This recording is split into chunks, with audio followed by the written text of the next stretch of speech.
This is Jonathan Gilliam back on the Experts Podcast. The truth has arrived.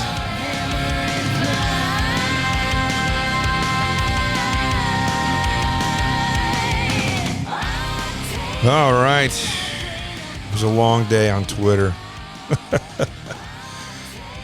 I got to tell you that this show today is just going to be, it's all politics right now in the news.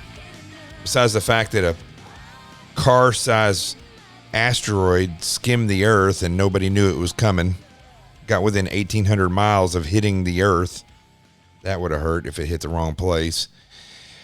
But in the news, as far as anything that's really happening right now, besides everybody bitching and complaining about masks still, is that, the DNC convention is going on right now, and it's just absolute crazy madness.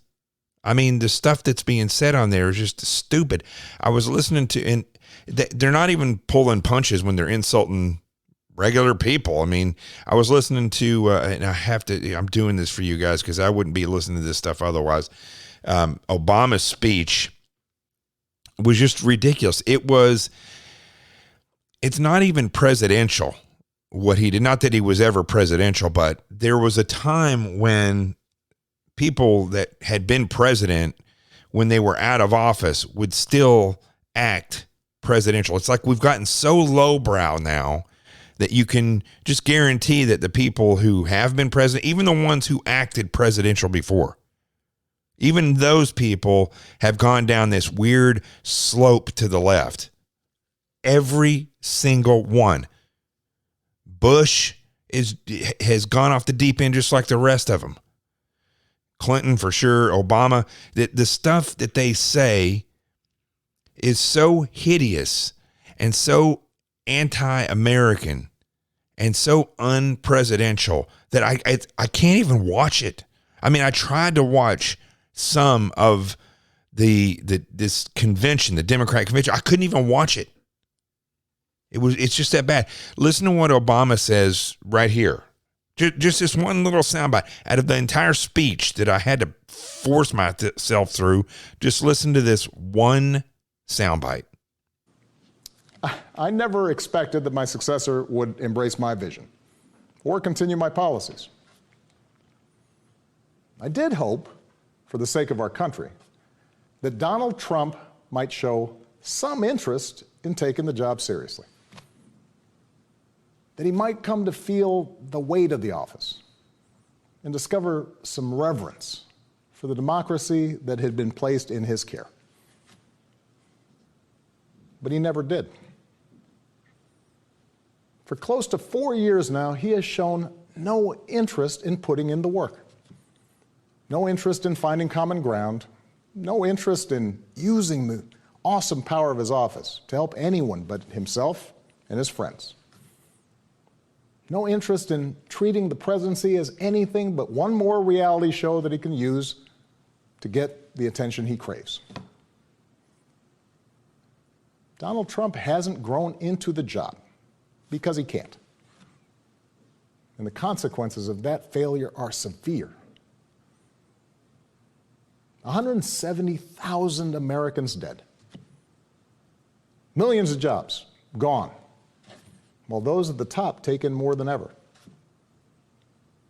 Our worst impulses unleashed, our proud reputation around the world badly diminished, and our democratic institutions threatened like never before. Now, I know that in times as polarized as these, most of you have already made up your mind. But maybe you're still not sure which candidate you'll vote for. Oh, we're sure. Okay, I didn't want to play any more than that, but just in that minute, those few seconds that I just played right there, the amount of absurd and disrespectful and just outright lies, the type of language is coming out of that is just, it's mind-blowing. You just would never have heard this before. until Barack Obama. Until we got to a point where this deep state, leftist, communist, slow-moving serpent was attacked by freedom in 2016 when we elected the president, and 2017 when he took over. That caused a chain of events to start occurring where the left, and it's not just the left. I mean, look at this DNC convention. There's been several Republicans, I think there's like up to 5 or 6 of them now that have spoken, including the corrupt General Colin Powell.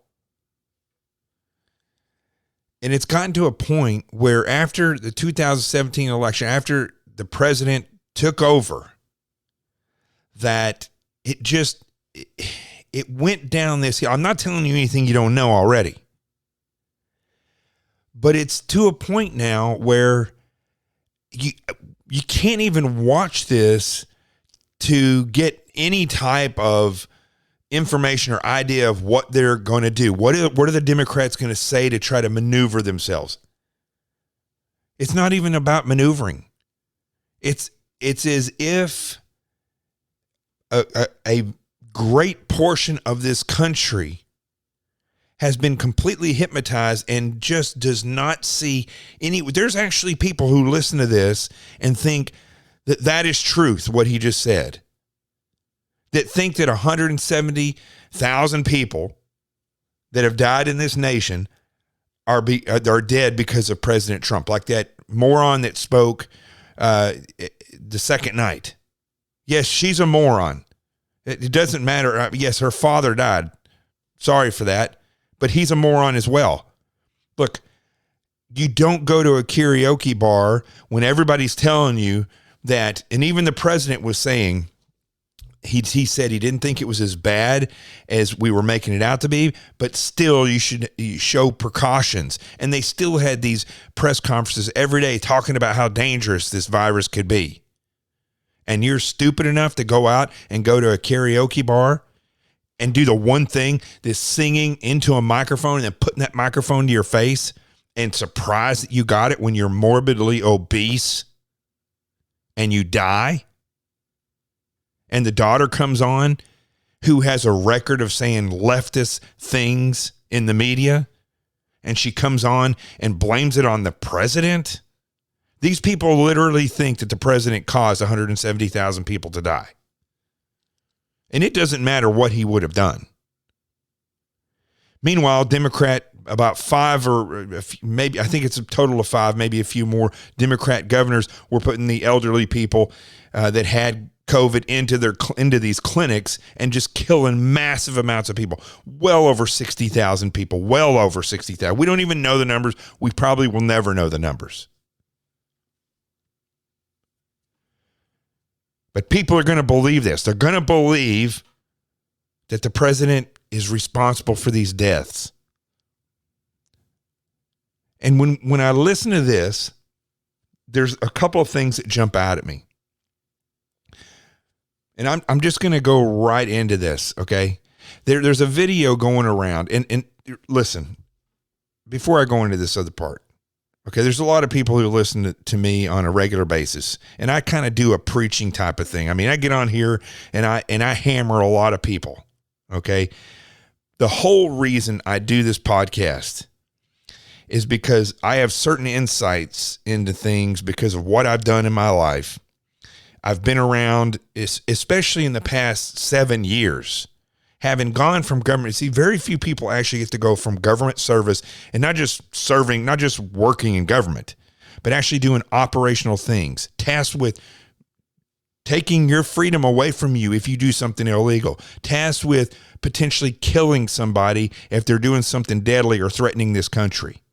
When you go from that and somehow end up in media and seeing all these, I was there right at the right time, right as we led into the Trump era. I was in media more than anybody else probably with my experience, with the exception of Dan Bongino, up until the point where the president got elected.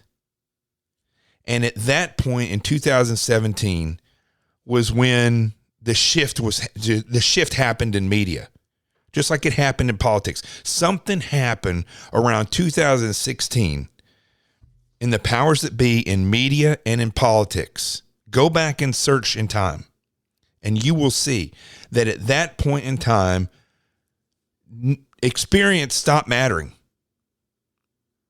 Experience just completely stopped mattering. The majority of people that you see on television right now that are talking heads have no experience in anything. And I talk about this a lot.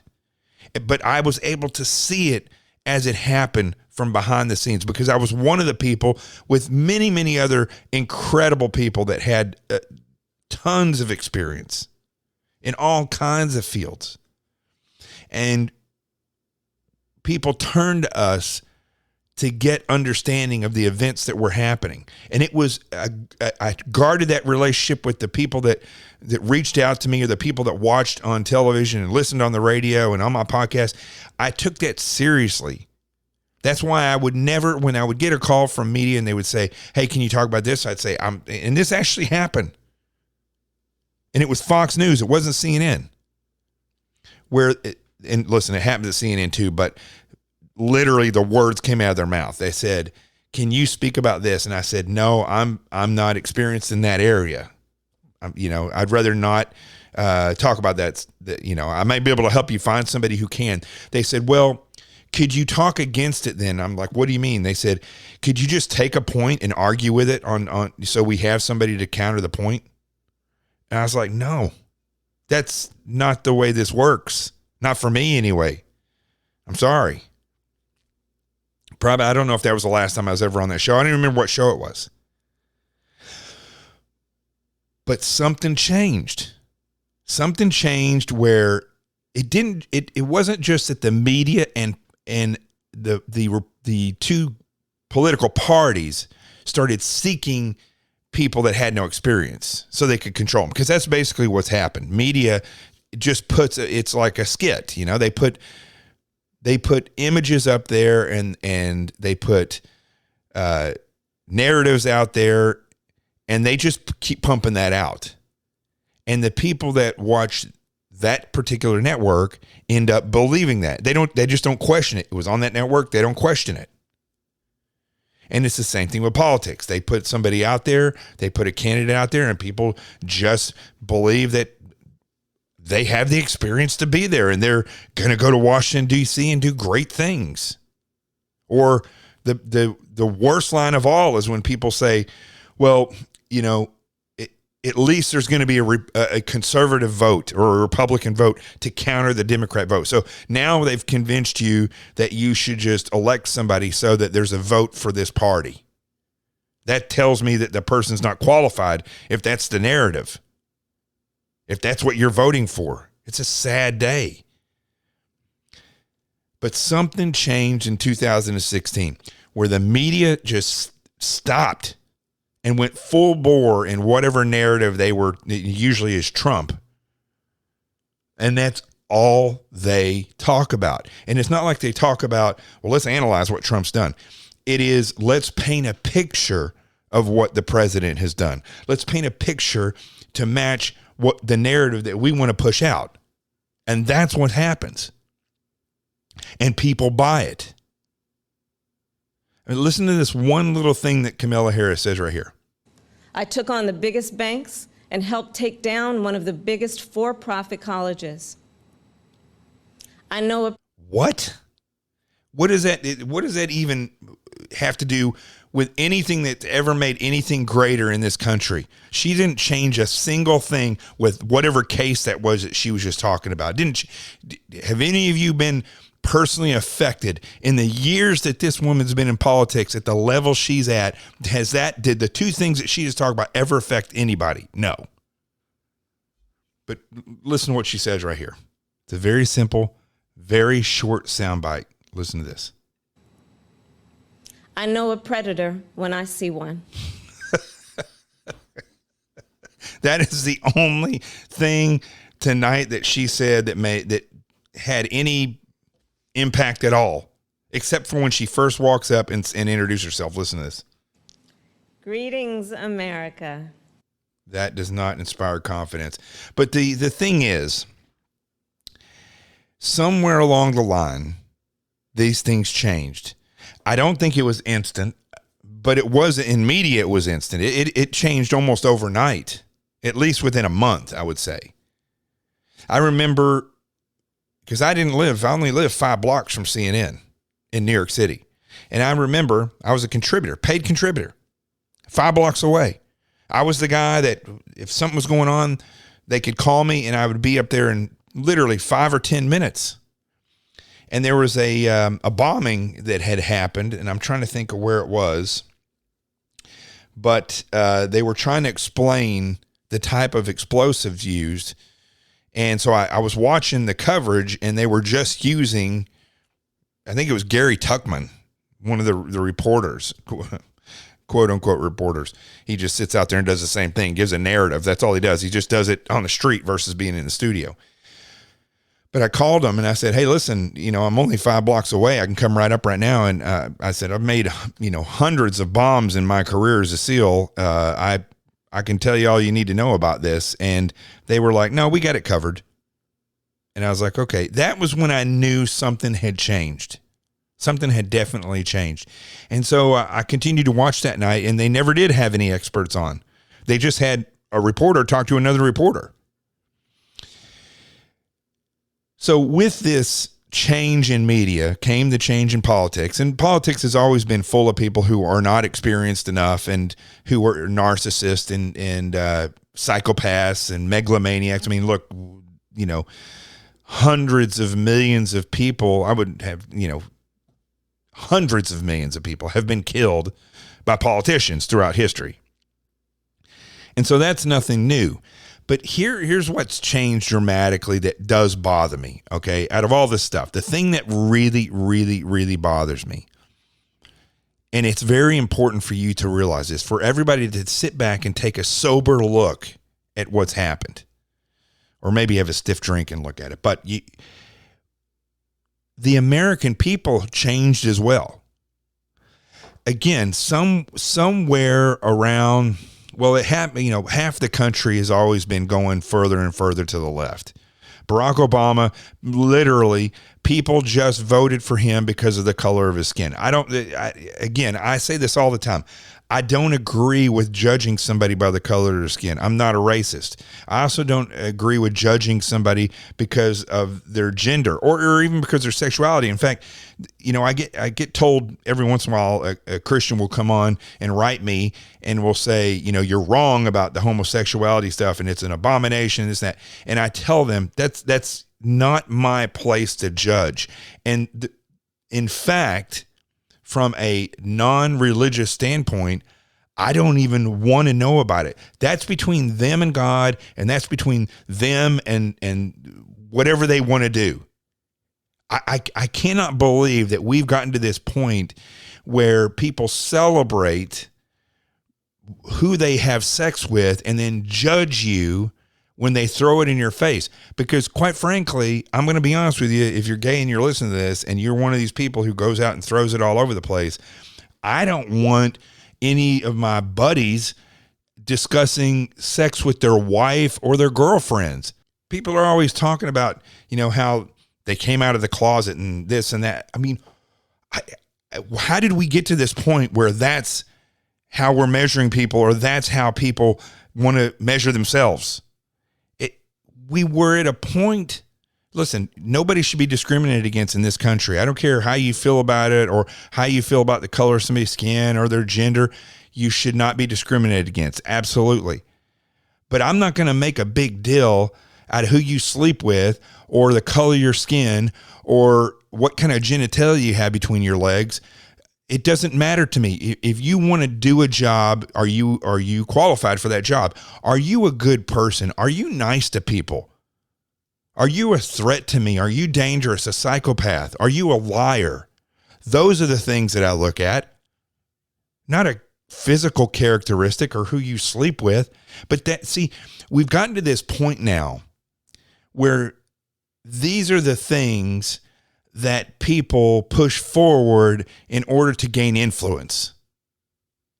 And so somewhere along the way, the American population kept going towards this direction. What I was saying about Barack Obama a second ago, literally, people voted for him because of the color of his skin, not because he was qualified, not for any other reason, just because of the color of his skin.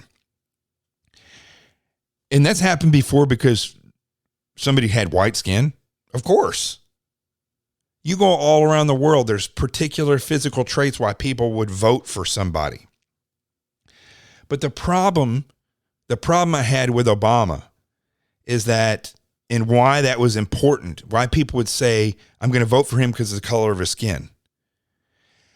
Because when we go down that road of choosing somebody for a physical trait, or because they do sensational things, or because they have a loud voice and are a quote unquote influencer, and we elect people because of that, you literally have chosen somebody based on something that especially as important as the president of the United States or a congressman or congresswoman, and you choose somebody based on something that shallow. You have it's like somebody knocking on your door, and you have kids, and they knock on your door and they say, hey, I'd like to hang out with your children. And you look at them and they have, they have a smile on their face and a short, clean haircut, and they got a shirt that's buttoned up to their neck. And you've seen them walking around, but you never met them before because you don't know Barack Obama. You don't know any of these other people. You don't know Kamala Harris. And you just let those people in. Oh yeah, come on in, hang out. You would never do that, okay? You would never do that. You would never just take a knock at your door. Who is it? I'm Gary from down the street. I wanted to hang out with your kids. You're not going to do that. You'll be like, what in the world? I'm calling the cops.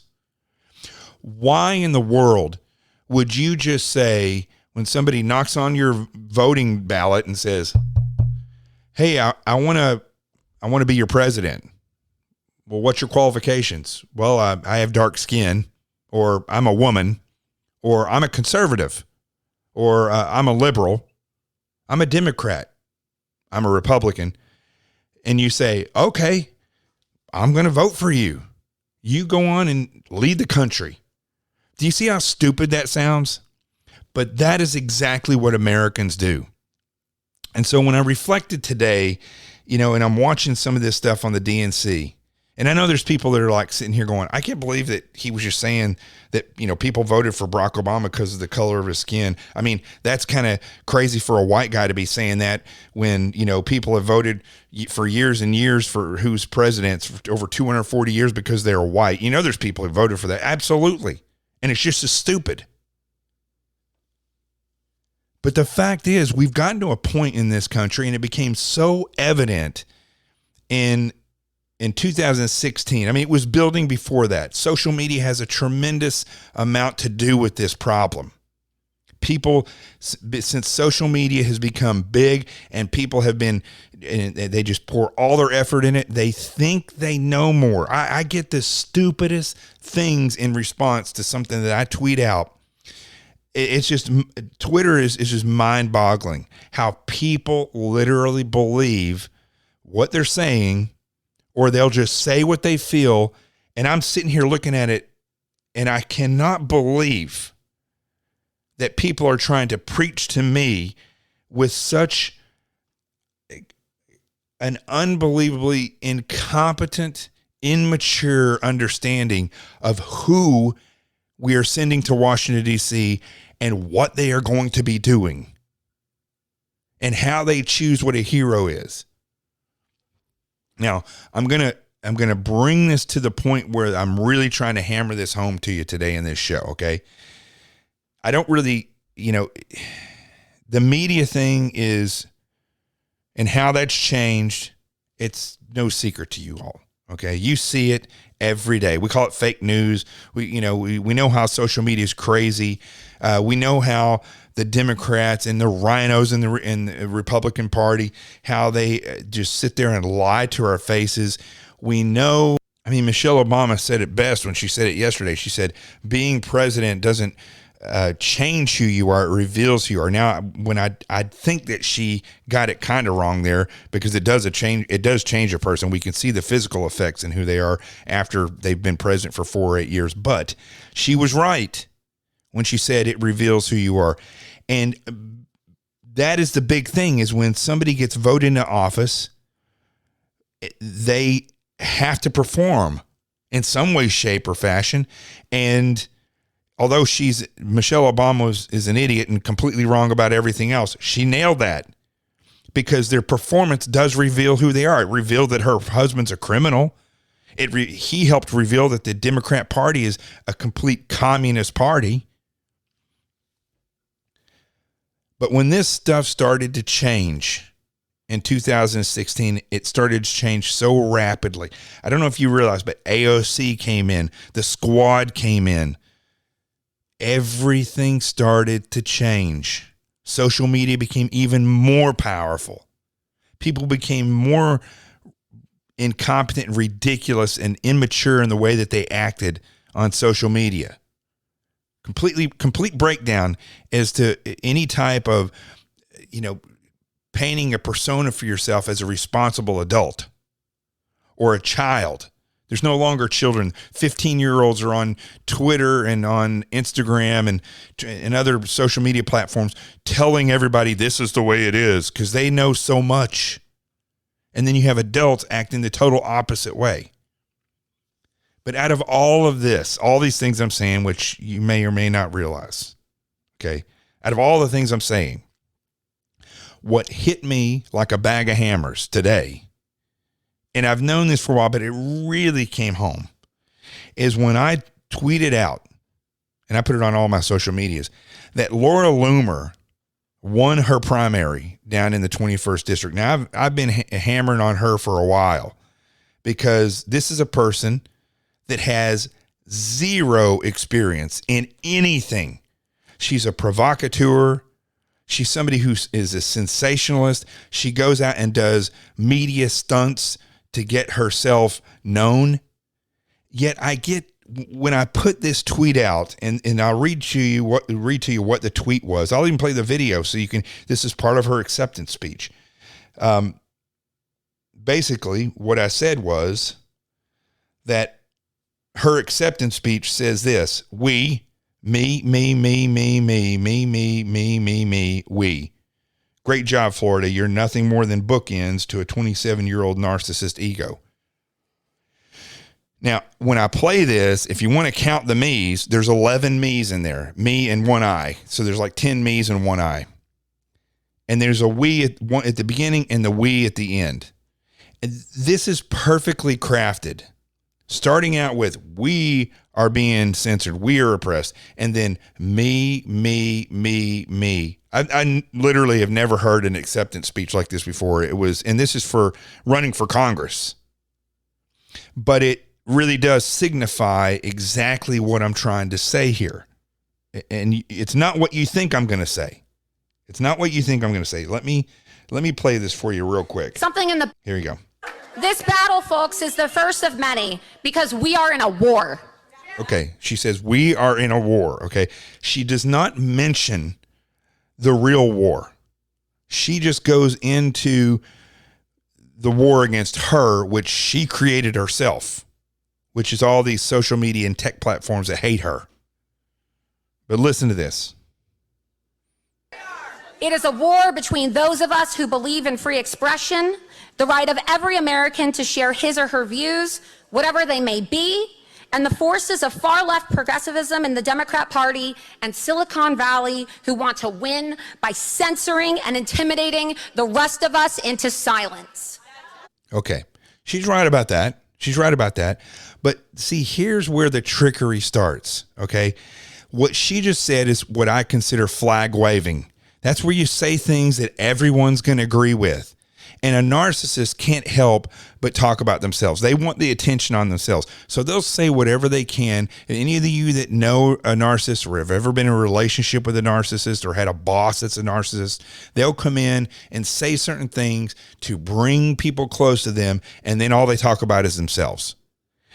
And then maybe they'll give a kissing shot as they leave to keep people thinking that it's all about us when it's really all about them.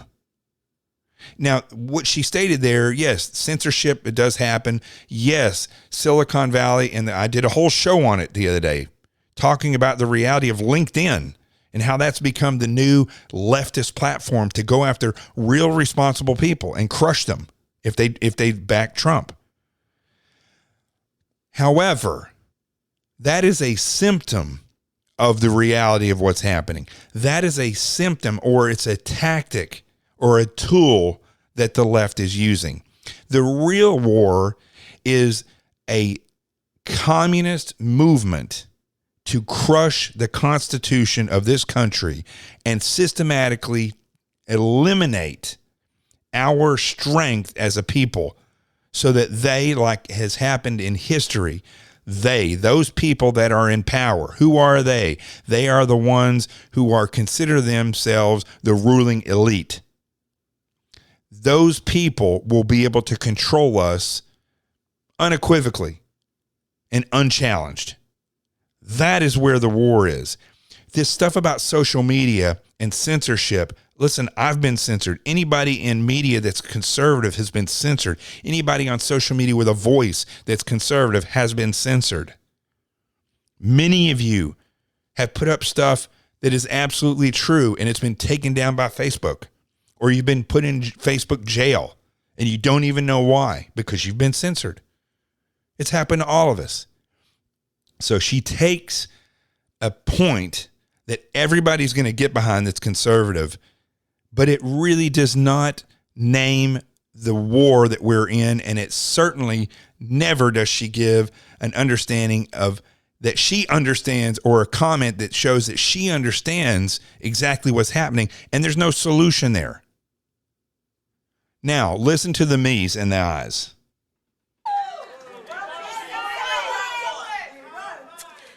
You know, they really thought that they could silence me by taking away my social media, suffocating my voice, and denying me access to essential goods and services. They almost did. You're trending on Twitter. Yeah. But there was always something nagging at me, insisting at me. Something in the back of my head telling me that I had to do something about the threats to free speech in this country. That was my motivation for running for office, because if they can do it to me, they can do it to you. So here comes the we statement again. Do you hear all those me's? You don't run for Congress for you. You run for Congress for the American people and for the nation. And for the rule of law. You're a legislator. You have certain things that you will do in your job as a congressperson that the country needs to be done so it can continue to go forward. And as Louis Gohmert would say, every day he goes to work in a civil war, if you know that and you understand the reality, and trust me, Louis Gohmert has experience. This is a veteran who's been a judge and an attorney and a congressman. This guy knows what he's talking about. There's no way a 27-year-old person who's never done anything should be in the same position as Louis Gohmert. Now listen to the end of this. And they are. They're already doing it. They're already doing it to you. They're even doing it to the President of the United States of America. And we have got to stop them. Corporate America doesn't care. Political elites don't care. The media doesn't care. But guess what? The American people care, and so do I. So there you go. What that speech is a we bookend, me, we bookend. So that a narcissist can play themselves off as somebody who understands the reality of what's going on in this country. She has no clue about the reality of what's going on. Everything that's happened to her with being banned from social media, banned from Uber and Lyft, because she tweets out saying that she's been waiting for 30 minutes for a non-Muslim driver to come and pick her up. You don't think that that's going to get you banned for saying something as racist as that? Look, I'm no fan of the caliphate or fundamental Islam. I've done massive amounts of shows. I've been on national television saying that. I've taken tremendous heat from the left and some people on the right, because for years, ever since 2014, actually 2013, I've been in media screaming about the caliphate long before anybody said that word. This is a person that is using, and she's not just using, the establishment is using her to fill a seat so they can control that seat. There are veterans that got passed over, professors that got passed over in the 21st district in Florida, because the establishment won't put money behind those people because they can't control them. Now, some of you are going to still like her and support her. People that have written me on Twitter saying, I can't believe you said that about her. She's a hero. If you think that, you need to go reevaluate what makes sense in your life and your definition of what a hero is. That is not a hero. I'll tell you a hero. I've seen a cop before where a little child had drowned, and he rushed in there and grabbed her and starts giving her mouth to mouth and tilting her over and tapping her to try to get her to choke up the water and come back because she had no pulse. And he's rubbing her chest, giving her CPR, breathing in her mouth. She vomited in his mouth. That cop spit that stuff to the side and kept going, mouth to mouth, rubbing her chest. He didn't even blink. That's a hero. Let's talk about Mike Day, Navy SEAL. I don't know if you ever saw the movie Act of Valor, where there's one scene, because Act of Valor, they take several different stories that have happened to SEALs and they combine it into that movie. So many of the scenes that you see actually are true. By the way, they use live fire in that movie if you ever watched it. Pretty amazing. Real bullets flying. Mike Day, who I met, and he's an amazing guy. There's a scene in Act of Valor where one of the guys goes in, he gets shot all up. He's sitting there, and the bad guys think he's dead, so they go to walk out, and he pulls the pistol up and shoots all four of them. Mike Day was in Iraq and went into a room and was shot 27 times. 27 times. And then as he sat there practically dying, he ended up killing all the guys in that room, all the bad guys. He then got up and walked to the helicopter as it took him away. This is a guy who spent years with a colostomy bag, who's still going through surgeries. And why did he do it? For your freedom. And for the people in Iraq, for their freedom. That's a hero. Somebody who chains themselves to a social media, the door leading into one of the social media companies, or jumps on a stage somewhere and shouts, and then goes and becomes a part of the establishment, the political establishment, so that they can get elected, so that they can be noticed. That is not a hero. It's also not somebody who's experienced enough to be doing anything. Now, with all this being said, 39 minutes I've been talking so far in this show, okay? With everything that I've said and all these things that I've laid out, some of you will agree with me, some of you won't.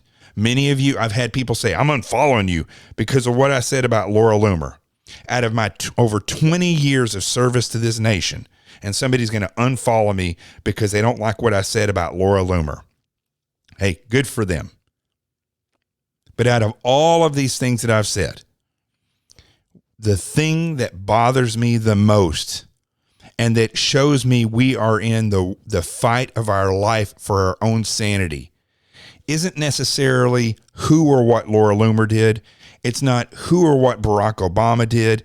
It's not who or what Kamala Harris or anybody on the left in the communist movement has done. It's what the American people have done, what they've become. and how easily they're fooled. You all will back somebody because they're big on social media and they keep telling you, I'm somebody important. I'm somebody important. I've done great things. I've done great things. Show me that you've done something great. But you don't even look for that.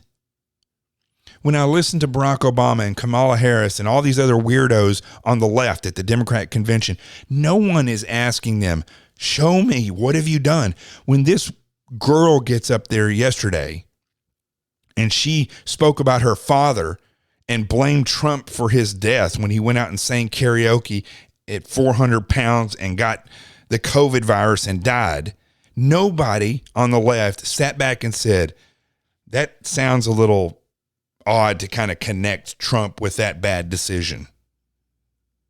Or the 170,000 deaths that have occurred in this country. They want to blame it on the president as though he was personally responsible for them getting the virus and dying.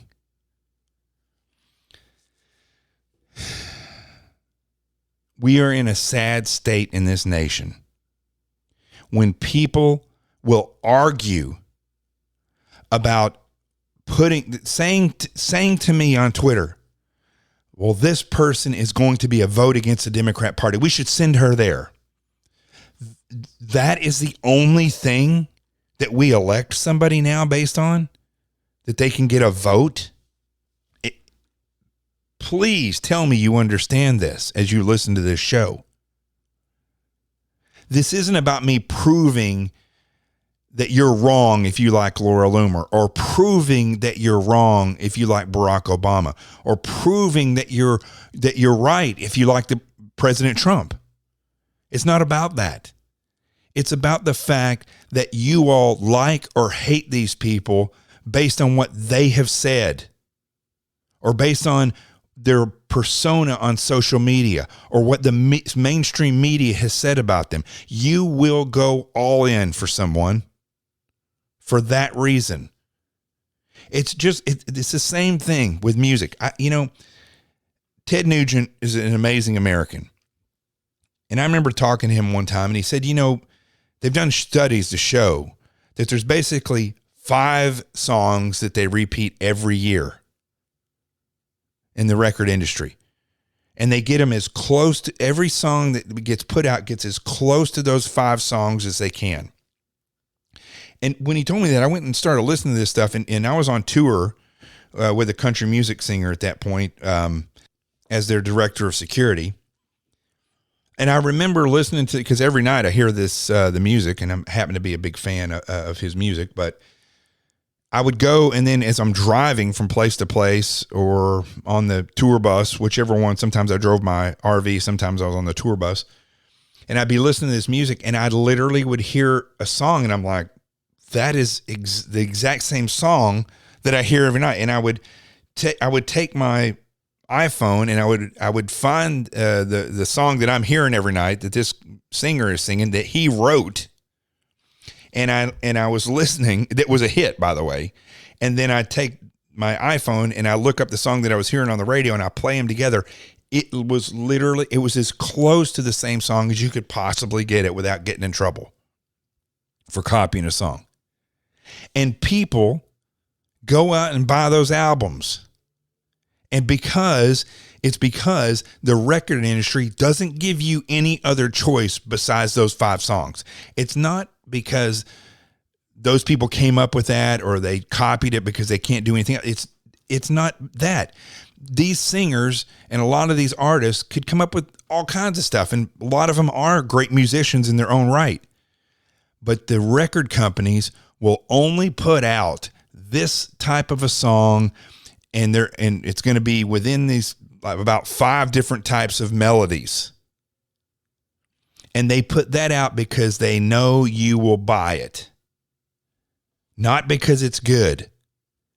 And that is exactly what happens. You're sold a bill of goods every time one of these elections come up. You're sold a bill of goods by the media every day, by these social media influencers, which is the dumbest thing I've ever seen in my life. Influencers who have no experience in anything. and they're influencing you in what you should think about who, this person's great, or this is the truth, or that's not the truth. Please tell me you're seeing this as I'm speaking these words to you. I'm not sitting here trying to pump myself up at all. This isn't about me. It's not about me trying to prove that you're wrong about what you believe. It's me trying to show you that you might not have thought this through. You might not have sought out the evidence like you should have.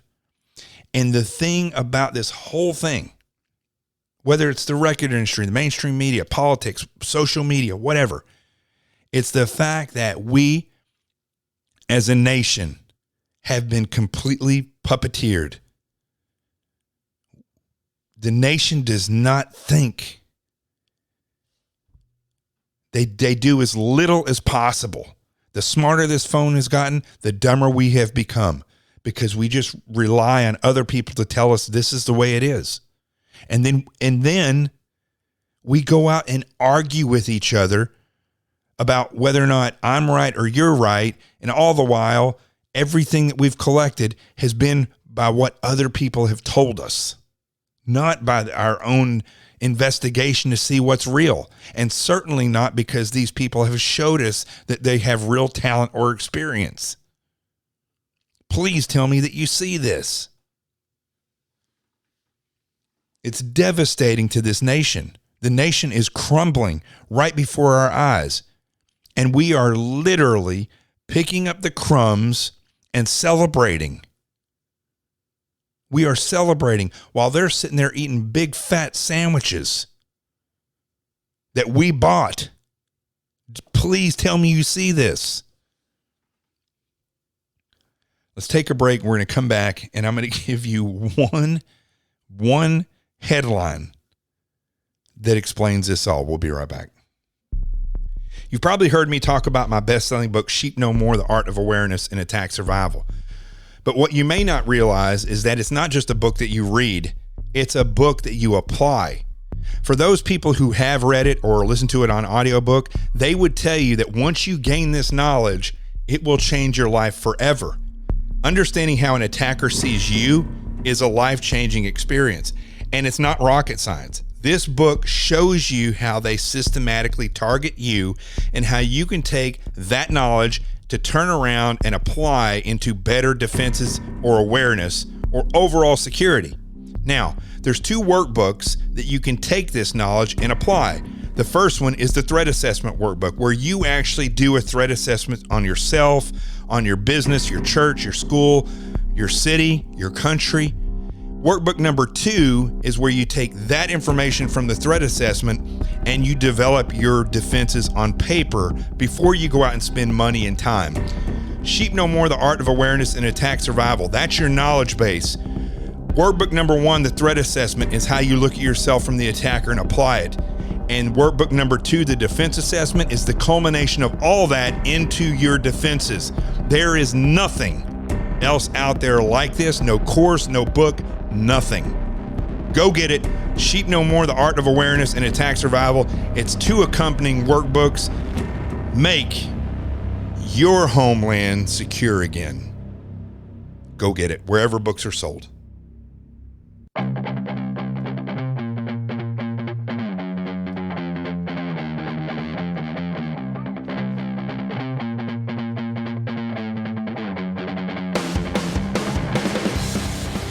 All right. I hope you go out and get the book Sheep No More, The Art of Awareness and Attack Survival and its workbooks. And don't forget The Adventures of Team Little Bigs, a parent's book for children. I wrote all these books to try to, and just same reason I do this podcast, to try to give you an understanding of the knowledge that I have and the things that I've seen to help you be more secure and safer and more aware. I mean, that's really the gist of all this. Is just to be more aware. I love going and meeting you all. And when I get to go around and do speeches and meet people and the conversations that we have had, I mean, in 2018, 2019 were 2 of the greatest years of my entire life. You know, I got my RV, I started traveling around, doing speaking engagements, sitting down, taking my time to sit down with people and have dinner and break bread with them and understand exactly who they are and why they feel the way that they do, and meet people who actually made a difference. And it's been a remarkable 2 years. 2020 has freaking sucked the life right out of all of us.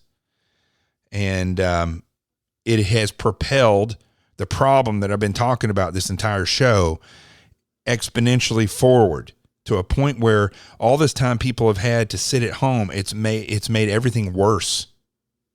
This craziness has gotten worse. This was the headline. Okay, this was a day ago.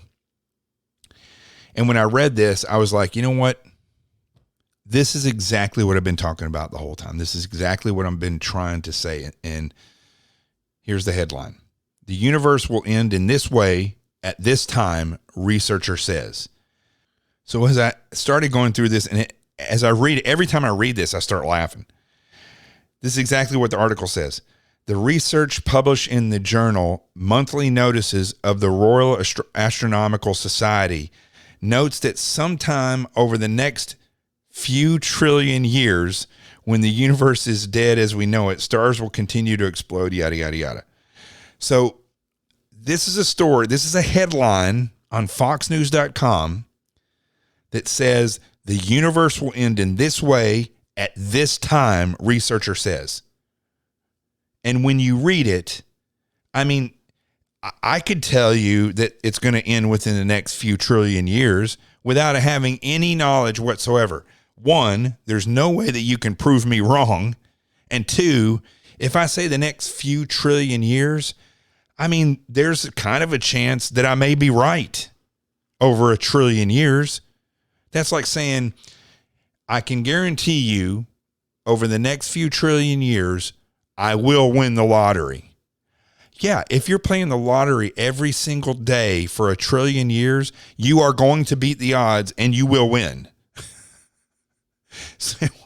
So when I read this, first of all, I don't know how this made news, and it just shows you the state of affairs of Fox News, but it's a perfect example of the way people will I'm sure there were people that read this and they had conversations later saying, it's unbelievable. You know, the universe, according to scientists, is going to end in the next few trillion years. And there's probably other word salad, narcissistic scholars saying, yes, I read that same article. It's frightening. Folks, we have gone down a road that is so stupid, so incompetent, that it is, I don't know about you, but I almost want to give up, not on life, but on being a part of what's going on.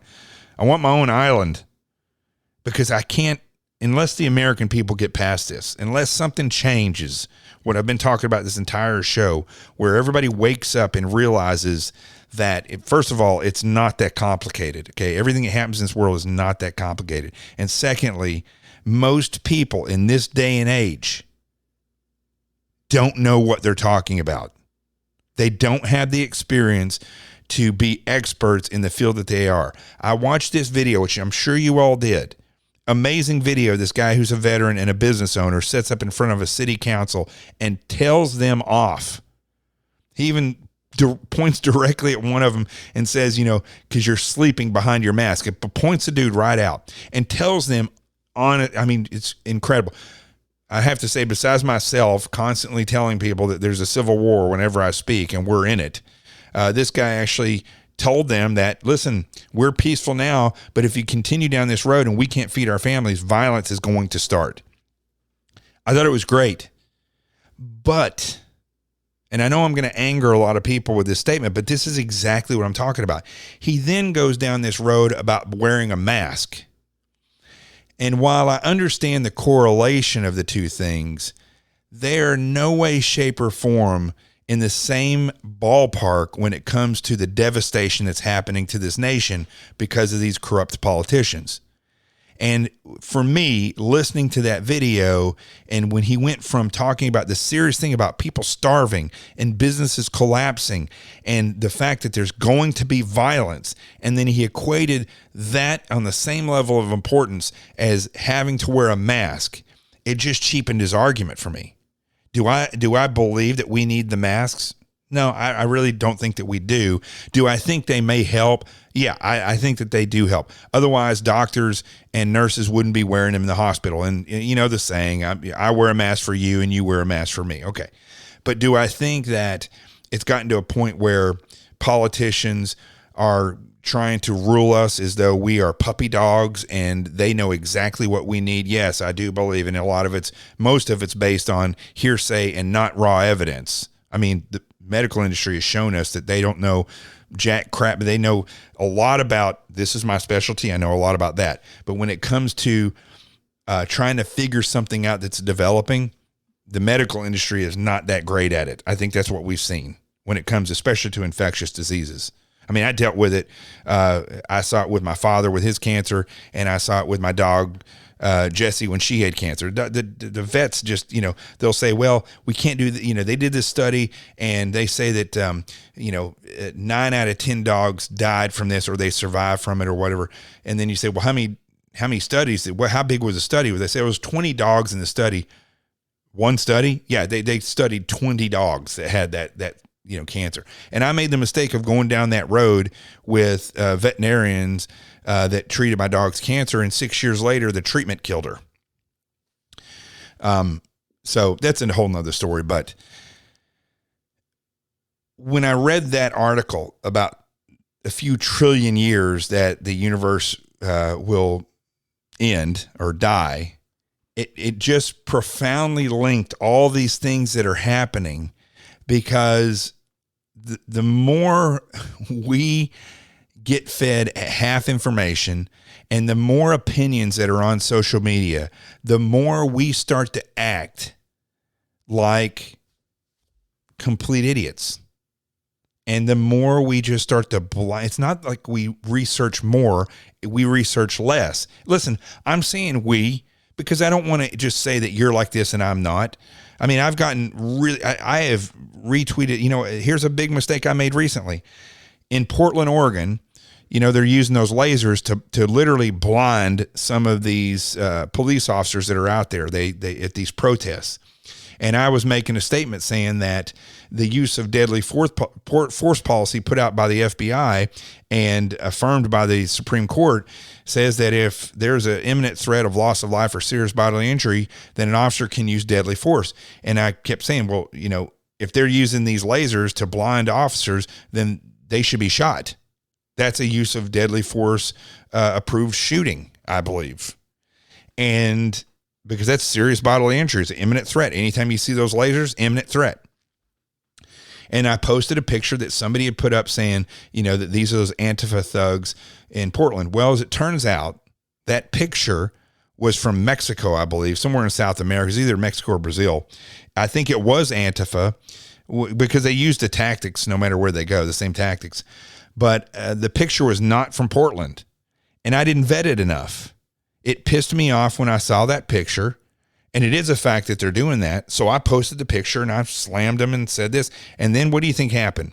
All the leftists that knew where that picture came from, because they're probably the people doing it, came on Facebook and Twitter and start making me look like a chump for posting that picture and saying it was Portland, making it sound like I purposely lied.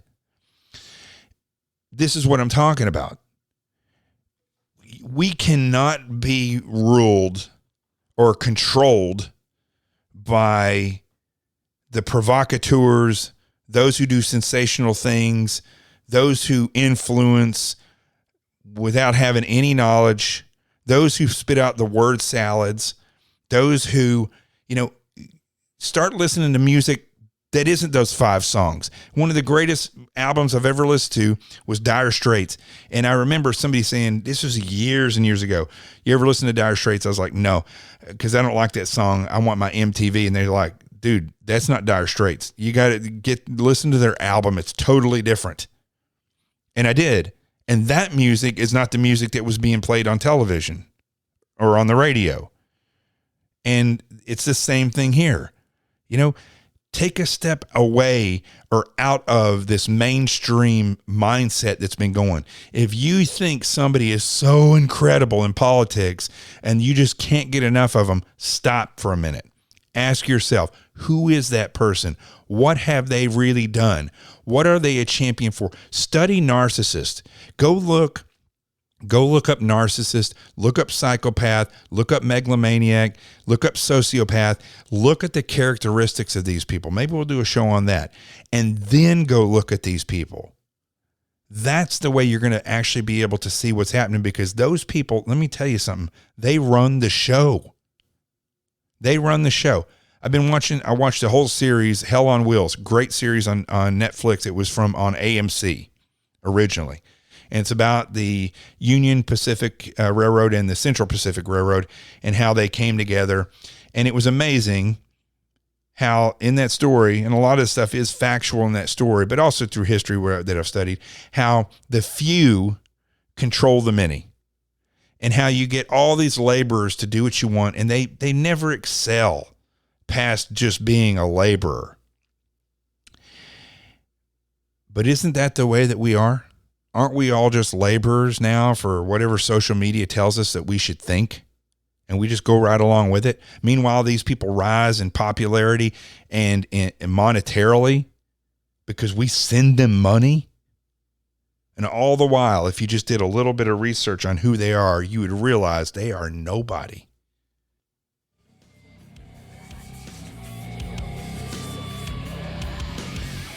As you look through history, the more technology has advanced, the more incompetent people become. It's very interesting because we call these things that we all carry around smartphones, but the smarter they become, the dumber we become.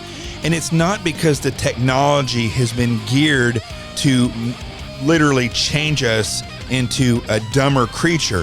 It's because it's changed us into a lazier creature. We see what a social influencer says or what mainstream media says, or we see the actions of a narcissistic political candidate or politician, and we say, oh, I'll take that for gospel, because we don't even research. We just see it and we take it for truth. And that is killing this nation. I'm Jonathan Gilliam. This is The Experts. The truth has arrived. Peace, and we're out of here.